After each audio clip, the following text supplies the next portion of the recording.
Krvna osveta kao običaj nije osoben samo za Srbe. Po postojanju ove običajne prakse poznatiji su neki drugi narodi. Potvrde o postojanju krvne osvete i kod Srba prenosile su se generacijama usmenim predanjem kroz narodne epske pjesme. Međutim, najvjerodostojnije dokaze možemo pronaći urezane kao epitafe na 3 starosrpska nadgrobna spomenika. Na starosrpskom spomeniku u selu Zovi Do kod Nevesinja natpis glasi: Sije leži Vukša Dmitrović, ubiše me na službu gospodina moga, ama osveti me Radoje Pribisalić, bi kako i vidi to, Bogom i gospodinom.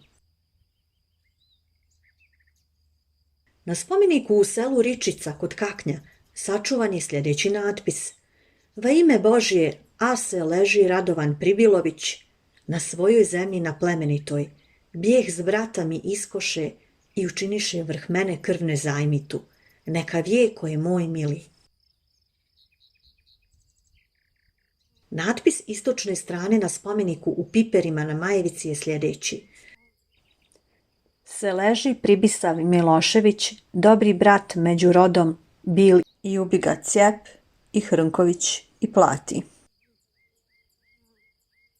Na zapadnoj strani urezan je sljedeći epitaf: Se leži Pribisav Milošević na svoj zemlji na plemenitoj, na visorah, a postaviše na njem 3 si Belig, 3 brati i 5 sinov, Pribilša i Radiša.